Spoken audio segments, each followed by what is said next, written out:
पंजाब केसरी में आप सबका स्वागत है। मैं हूं चंद्रशेखर धरनी। सोनाली फोगाट जी आज चंडीगढ़ में हैं, इनसे बातचीत करेंगे। मैडम, आपका स्वागत है पंजाब केसरी में। धन्यवाद आपका। मैम, आपकी जो पिक्चर आ रही है वो किस थीम पर है, उसका क्या नाम है?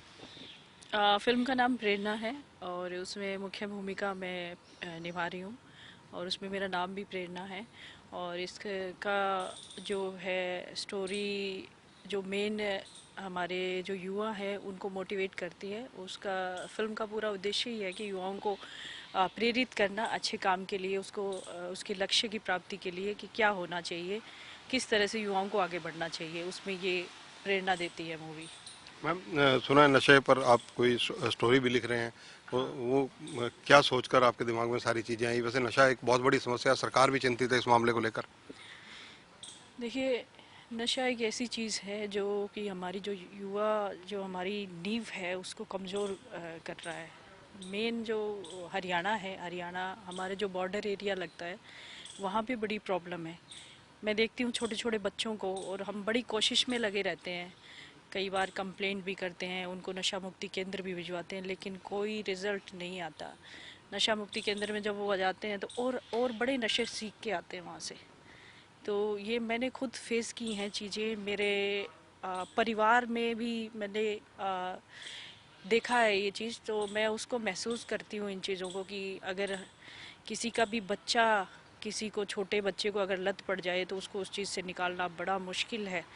और कई बार अगर पेरेंट्स बच्चे के मोह में आके भी ना उस चीज़ को मतलब ख़त्म करने में मददगार साबित नहीं हो सकते, उस वैसे वक्त में क्या किया जाए, तो उस पे मैं कहानी लिख रही हूँ अभी। मुझे जब भी वक्त मिलता है, क्योंकि ये चीज़ें मेरे बहुत अंदर दिल से जुड़ी हैं कि मैं हरियाणा में किस तरह से नशा ख़त्म हो। आप सत्ता पक्ष बीजेपी से जुड़ी हुई हैं, राजनीति में भी हैं, लेकिन जिस प्रकार से नशा, क्योंकि देखा जाए सिरसा बेल्ट है जो वो ज़्यादातर पंजाब के साथ लगती है, राजस्थान के साथ लगती है, उत्तर प्रदेश इधर पानीपत से लेकर यमुनानगर तक साथ लगता है, इधर हिमाचल लगता है, तो पड़ोसी राज्यों से भी कहीं ना कहीं नशा हरियाणा की तरफ बढ़ता है। तो इन स्थितियों से निपटने के लिए आपके क्या सुझाव हैं? देखिए, इसमें प्रशासन का बड़ा मतलब उम्मीदें होती है इंसान को, अगर वो साथ दे तो बहुत ज़्यादा कुछ हैंडल किया जा सकता है। अभी हिसार की मैं बात करूं तो हिसार के आईजी हैं जो वो बड़े कार्यक्रम करवा रहे हैं, गांव-गांव में जाके युवाओं को मोटिवेट कर रहे हैं। लोगों को जो बिल्कुल ही गरीब परिवारों से, उनको नशा मुक्ति केंद्र में भर्ती करवाया जा रहा है। तो इस तरह की मुहिम चला के सरकार अच्छा कदम बढ़ा रही है। और हर व्यक्ति अगर प्रशासन में ऐसा हो, वो सोच ले कि कल को आपका बच्चा भी इस का शिकार हो सकता है, ऐसा सोचा जाए तो बिल्कुल नशा ख़त्म किया जा सकता है। लेकिन हर कोई सोचता नहीं है, हर कोई ऐसा होता नहीं है, इसीलिए ये नशा हम पे हावी है, हमारे बच्चों पे हावी है।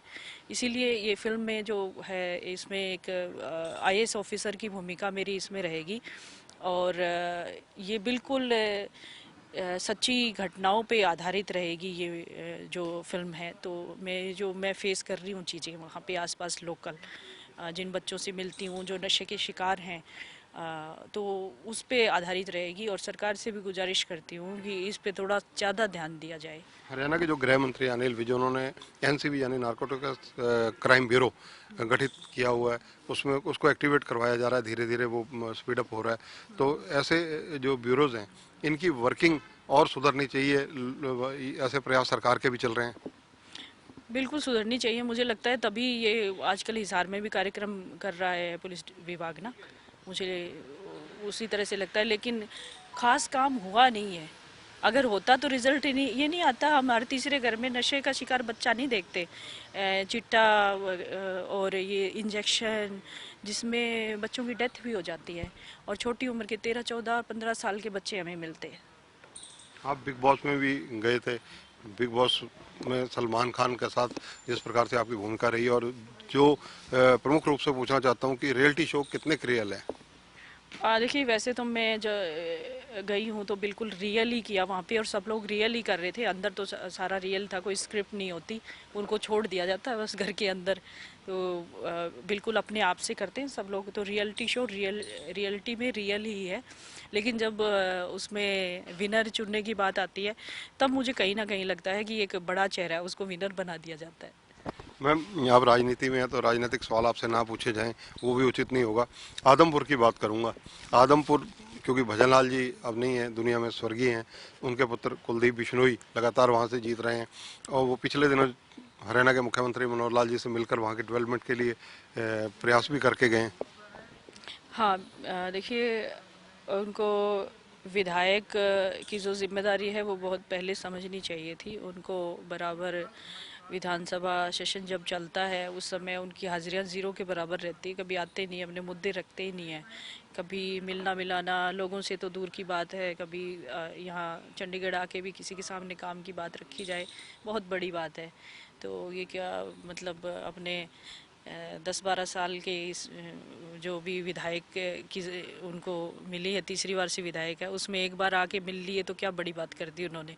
तो काम करवाना और मिलना, लोगों के बीच में रहना, मुद्दे उठाना, समस्याओं का हल करवाना, ये विधायक की जिम्मेदारी होती है।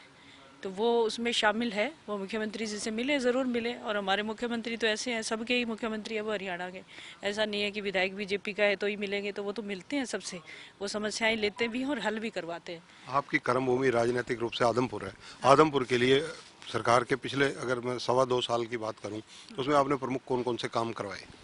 देखिए, अभी कोरोना का जो हमारा ये दौर चला उसमें जो चीज़ें हुई, उस बीच कोई पैसा तो आदमपुर में गया नहीं। और बाकी लोकल स्तर पे छोटे मोटे कामों के लेके हम हमेशा प्रयासरत रहते हैं। और जो समस्याएं हैं मेन वहाँ की है, सीवरेज की है, जो मंडी की समस्या है, और उसको हल करवाने का प्रयास मेरा जारी है। जो मुद्दा कुलदीप बिश्नोई जी लेके आए थे, जो हमने 6 महीने से लगातार वो प्रोजेक्ट हमने तैयार करवाया था, और उसका दूसरा, यानी उन्होंने हाईजैक करने की कोशिश की आपका मुद्दे को? बिल्कुल 12 तारीख को मुख्यमंत्री जी ने कहा था कि बेदी जी को, आप कृष्ण बेदी जी उनके सलाहकार हैं, हिसार वो देखते हैं, तो हिसार के मुद्दे आप उनको दिया करो विधानसभा के अपने। तो हम 12 तारीख को बेदी जी को देने आए थे। और जैसे ही वो खुलता है भाई, आगे काम तो आगे, ये काम है, ये तैयार हो गया, मैसेज चला ही जाता है हर जगह कि ये काम करने हैं आदमपुर विधानसभा के। तो 13 तारीख को वो मिल लिए क्रेडिट लेने के लिए। अब वहाँ पे समस्याएं जैसे खाड़े बनवाना, सड़कें बनवाना, ढाणियाँ बहुत हैं वहाँ पे, तो कच्चे भी रोड हैं अभी भी, तो ज़्यादातर लोग ढाणियों में रहते हैं। तो ये चीज़ें हैं जो हमें करवानी है। और माननीय मुख्यमंत्री जी से इस बार मैं मिलूंगी तो यही कहूँगी कि ये काम थोड़ा सा प्रायोरिटी पे लेके करवाएं। एक बाड़समंद का जो गर्ल्स कॉलेज है उसकी नींव रखवाने की बात है। आज माननीय शिक्षा मंत्री जी से मैंने अनुरोध भी किया है कि जल्द से जल्द उसका काम भी शुरू करवाया जाए। अगले 2.25 साल में क्या एजेंडे और आदमपुर के लिए आपके रहेंगे जिनको प्रमुखता से आप करवाना चाहेंगी? बस यही है, शिक्षा के क्षेत्र में तो देखिए वहाँ अच्छे काम हो ही रहे हैं। संस्कृति मॉडल स्कूल है वो दिए हैं, जो बाकी विधानसभाओं में एक एक है। आदमपुर को 2 मिले हैं, आदमपुर में एक कोड़ी गांव में मिला है। और ये दूसरा जो गर्ल्स कॉलेज की मैं बात कर रही हूँ, बालसमंद बड़ा गांव है, वहाँ पे शुरू हो जाएगा जल्द ही। और मुद्दा तो मेन यही है हमारा, पानी की निकासी वाला, क्योंकि घुटने घुटने तक पानी रहता है वहाँ पे। बरसात के दिनों में मंडी, बड़ी मंडी है, अनाज भीग जाता है, ख़राब हो जाता है, सबके वहाँ दुकानों में पानी चला जाता है।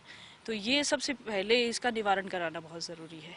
धन्यवाद सोनाली जी। तो ये हैं सोनाली फोगाट, बीजेपी का जाना माना पहचाना चेहरा है। इसके अलावा राजनीति में कदम रखने के साथ साथ इन्होंने, क्योंकि इनको लिखने का भी शौक है, नशे के खिलाफ जिस प्रकार से इन्होंने एक पुस्तक लिखनी शुरू की है, उसके अलावा ये फिल्म में भी आ रही हैं। नशे के खिलाफ इनकी एक मुहिम शुरू हो चुकी है, यानी कि हरियाणा को जो नशे से मुक्त करने के लिए प्रैक्टिकली जो काम किए जाने चाहिए उसकी तरफ ये सरकार का भी ध्यान फोकस करवाना चाहती हैं। कैमरामैन संजय सिंह के साथ चंद्रशेखर धरनी, पंजाब केसरी टीवी, चंडीगढ़। हमसे जुड़े रहने के लिए हमारे YouTube चैनल को सब्सक्राइब करें और नई वीडियो की नोटिफिकेशन के लिए बेल आइकॉन को दबाएं। अगर आप ये वीडियो Facebook पर देख रहे हैं तो लाइक जरूर करें और ज्यादा से ज्यादा शेयर करें। धन्यवाद।